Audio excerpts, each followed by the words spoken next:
ठीक। बिस्मिल्लाहिर्रहमानिर्रहीम।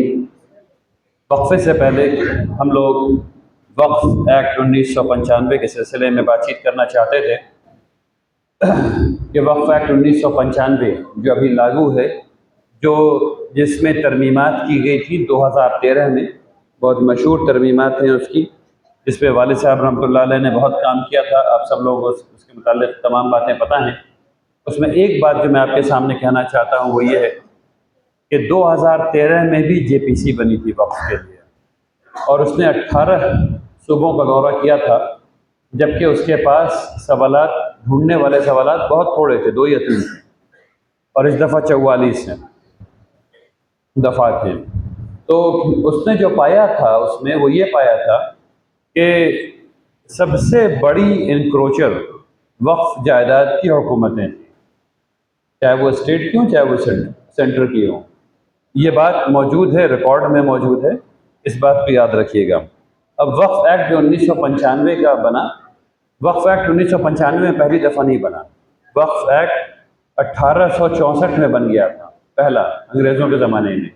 फिर 1880 के आसपास उसमें तरमीम हुई, फिर 1928 में तरमीम हुई या 24 में तरमीम हुई, फिर उसके बाद 54 में, और उसके बाद फिर 54 में फिर दोबारा एक्ट को दोबारा से लिखा गया, असर-ए-नौ, तो एक मेजर एक्ट था वो। फिर उसके बाद 1995 में असर-ए-नौ लिखा गया। असर-ए-नौ का मतलब ये कि नाम उसका फाइनली तब्दील हुआ।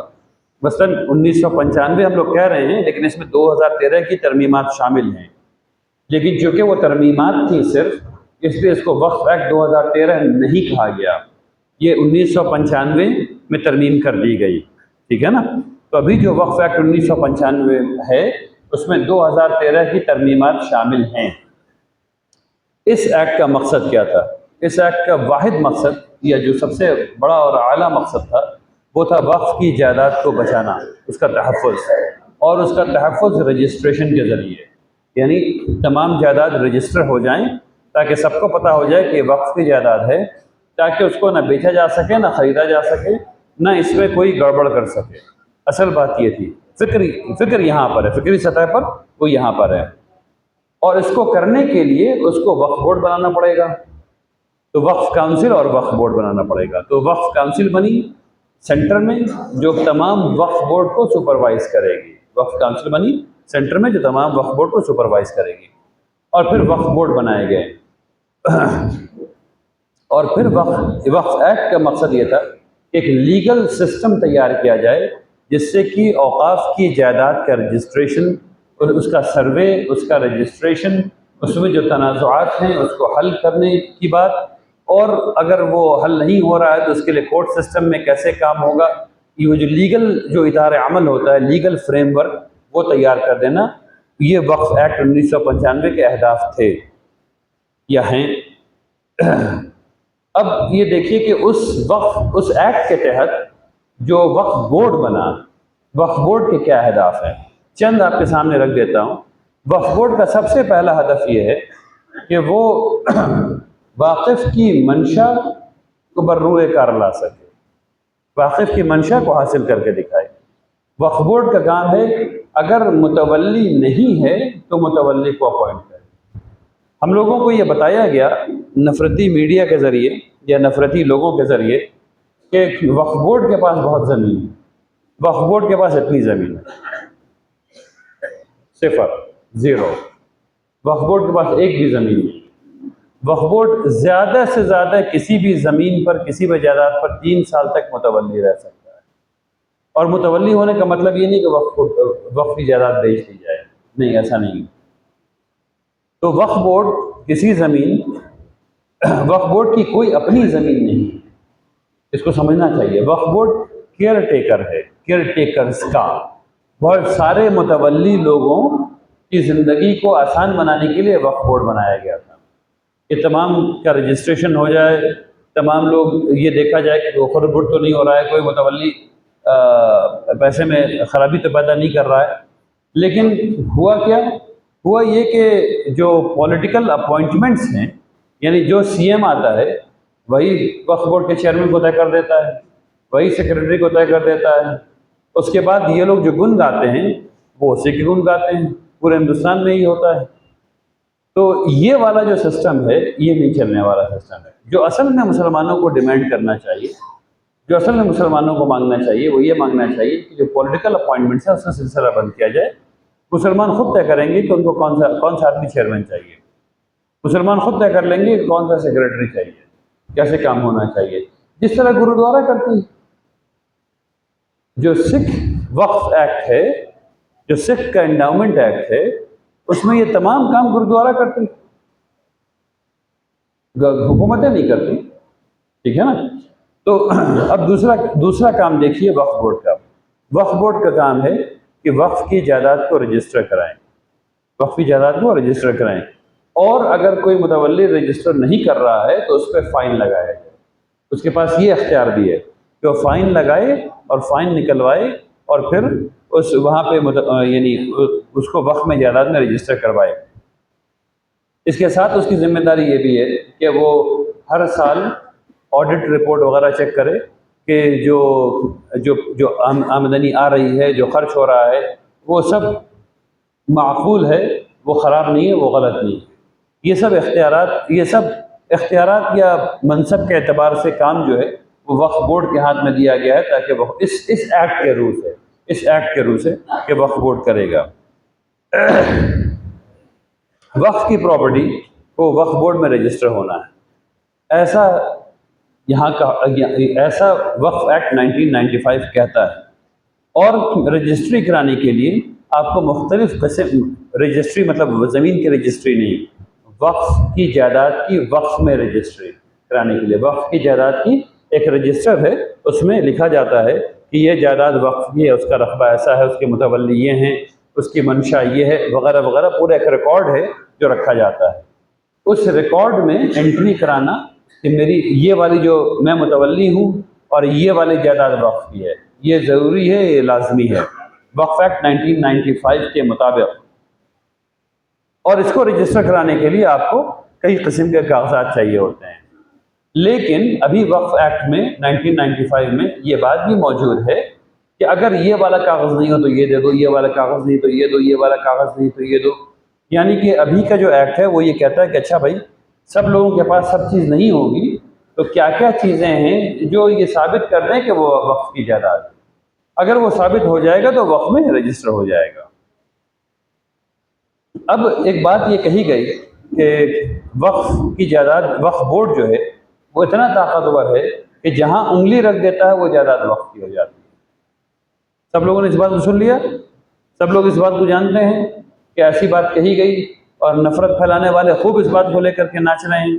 और परसों एक और वीडियो मेरे पास भेजा गया जो इतना ख़राब वीडियो था कि मैं बता नहीं सकता हूँ। अब इस बात को समझने की ज़रूरत है हम लोगों को कि क्या वाकई ऐसा है कि वक्फ बोर्ड जहाँ पे ऐसे उंगली रख देता है वहाँ पर वो जायदाद वक्फ की हो जाती है। क्या वाकई ऐसा है? तो इस सवाल का जवाब बहुत आसान है।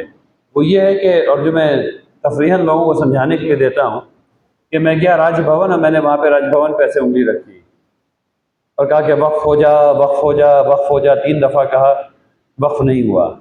क्यों नहीं हुआ? वक्फ हो जाना चाहिए था, ठीक है ना। वक्फ नहीं हुआ।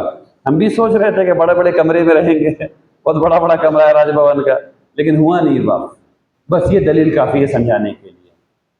अगर ऐसा होता तो पूरे मुल्क में, यानी हम लोग उंगली जाके रख ही लेते हैं तो 4 जगह पे कम से कम, लेकिन हम लोग उंगली नहीं रख पा रहे हैं, ठीक है ना। तो ये सरासर झूठ है। ये झूठ क्यों है? क्योंकि जब भी कोई आदमी या वक्फ बोर्ड किसी ज़मीन को ये चाहता है कि वो रजिस्टर हो वक्फ की तरह, तो उसको ख़त लिखना पड़ता है। कौन ख़त लिख रहा है? एक गवर्नमेंट अपॉइंटेड क्लास 1 ऑफिसर या यानी अंडर सेक्रेटरी लेवल का एक आदमी जो वक्फ बोर्ड का CEO है, ठीक है ना। अंडर सेक्रेटरी लेवल का एक आदमी जो वक्फ बोर्ड का CEO है, जिसे हुकूमत ने अपॉइंट किया है, ठीक है ना। यानी हुकूमत को बताया गया कि इन बोर्ड बताता है, वो आगे मसला आ रहा है, हुकूमत का अपॉइंटेड एक आदमी है जो कि, और वो गवर्नमेंट ऑफिशियल है, वो BPSC कैडर से या अपनी स्टेट कैडर से या IAS कैडर से आता है। वो आदमी ख़त लिख रहा है दूसरे गवर्नमेंट ऑफिशियल को। वो ख़त कहाँ लिख रहा है? वो रजिस्ट्री डिपार्टमेंट में ख़त लिख रहा है, ये वाली ज़मीन है, इस ज़मीन के बही खाता वगैरह जो है, खाता खसरा वगैरह जो है, और इसकी तारीख जो है उसको भेजिए। वो लिख रहा है ख़त रेवेन्यू रिकॉर्ड को, कि ज़मीन में जो रेवेन्यू रिकॉर्ड है वो भेजिए, टैक्स कब दिया गया, किसने दिया, किस तारीख जो है उसकी वो भेजिए। वो सर्किल ऑफिसर को ख़त लिखता है कि सर्किल ऑफिसर बाबू ये इस ज़मीन के बारे में जो जानकारी आपके पास है वो ख़त भेजिए। फिर तमाम सबूत को वो जमा करता है।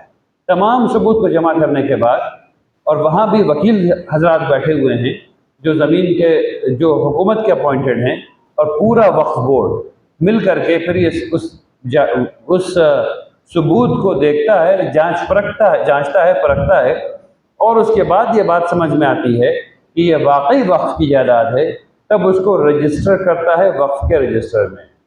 अब उसके बाद 90 दिन तक या 1 साल तक, मैं भूल रहा हूँ कौन सा, वो खुला हुआ रहता है कि कोई भी आदमी उसको क्लेम कर देगा तो वहीं दोबारा वो खुल जाएगा, और फिर उसके बाद उसका इन्वेस्टिगेशन होगा। अगर वो ना भी खुले तो 1 साल तक कोई भी आदमी ट्राइब्यूनल में क्लेम कर सकता है। ट्राइब्यूनल के बारे में आगे बात आ रही है। ट्राइब्यूनल में क्लेम करेगा तो वहाँ खुलेगा।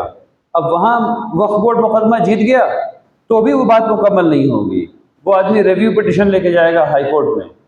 जब वहाँ से क्लोज होगा तब वो वक्फ की प्रॉपर्टी जाके वक्फ होगी।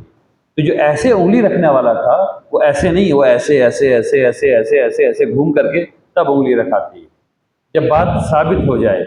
इसीलिए 3 ग्रीन चेक मार्क लगाया हुआ है। हर जगह से जब साबित हो जाता है कि वो वक्फ है तभी उसको वक्फ में रजिस्टर किया जाता है, ऐसे वक्फ में रजिस्टर नहीं किया जाता। ट्राइब्यूनल क्या चीज़ है ये समझना आपके लिए ज़रूरी है। ट्राइब्यूनल अदल को आम लोगों तक पहुंचाने का एक यूनाइटेड नेशंस का तरीक़ा है। अभी क्या होता है कि सिविल कोर्ट में 1000 किस्म के मामला आते हैं, और उस हर एक मामले का जो सबूत के कवानीन हैं वो मुख्तलिफ हैं। हर एक मामले का सबूत के कवानीन मुख्तलिफ हैं। उसमें फैमिली कोड भी है, उसमें चाइल्ड कोड भी है, उसमें लेबर कोड भी है, उसमें ये कोड भी है, उसमें वो कोड भी है। तो एक जज के पास इतना ढेर सारा मामला वो एक जज देख सकता है, और इतने ढेर सारे मामले को देखने के लिए वहाँ से लेके वहाँ तक के कवानीन हैं उसके पास, एविडेंस के, सबूत के, जिसको उसको जानना ज़रूरी है। और इसको करने के लिए महारत चाहिए, चीज़ें चाहिए, वकला चाहिए, पूरा एक सिस्टम चाहिए करने के लिए। तो जो ट्राइब्यूनल क्या करता है, ट्राइब्यूनल का कॉन्सेप्ट ये है कि आप एक जज को जो डिस्ट्रिक्ट जज के रैंक आदमी हो या सेशन जज के रैंक आदमी हो, उसको जज बना दें, उसको चेयरमैन बना दें। और अगर वक्फ का ट्राइब्यूनल है तो वक्फ का कानून जो है, जो 50 पेज पर है, और वक्फ के जो सबूत हैं, जो 15, 18, 20 सबूत हैं, जो मुख्तलिफ़ किस्म के सबूत हैं, उस पर उसकी महारत हो जाती है। तब वो उस केस को बहुत जल्दी सुन सकता है, समझ सकता है, उस पर फैसला दे सकता है। उसको तमाम चीज़ों को सीखने में देर लगती है, और इसीलिए वो जल्दी फैसला हो सकता है। क्योंकि बाज़ जगह बाज़ चीज़ों में ये बात आ जाती है कि मामला बहुत ढेर सारे हैं और सालों से मामला चला रहा है सिविल कोर्ट में।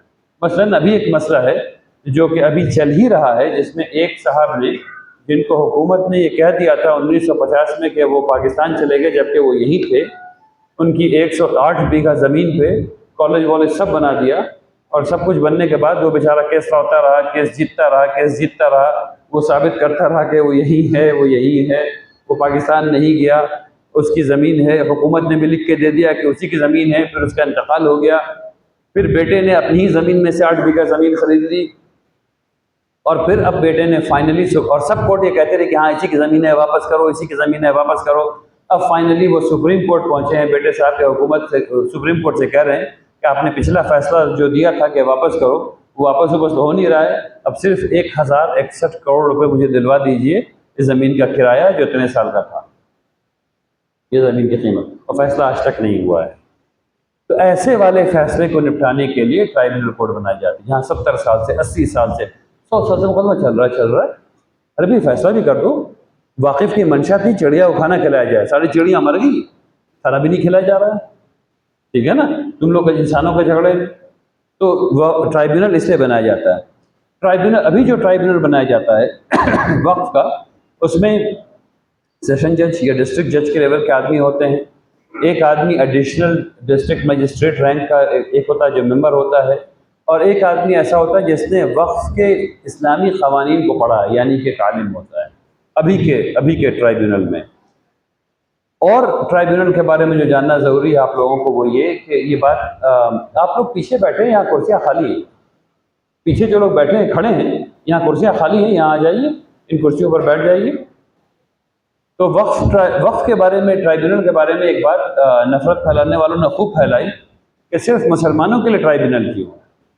तो मैं ये बताना चाहता हूँ कि मुसलमानों के लिए ट्राइब्यूनल नहीं है, 50 से ज़्यादा ट्राइब्यूनल इस मुल्क में चल रहे हैं, 50 से ज़्यादा ट्राइब्यूनल चल रहे हैं। इनकम टैक्स ट्राइब्यूनल है, वाटर टैक्स ट्राइब्यूनल है, मुख्तलिफ किस्म के ट्राइब्यूनल चल रहे हैं। तो ऐसा नहीं कि सिर्फ वक्फ के लिए है। अब इसमें और कई कई बातें जो मैं कर सकता था, लेकिन अभी इसको आगे बढ़ जाता हूँ इस पर इंशाअल्लाह।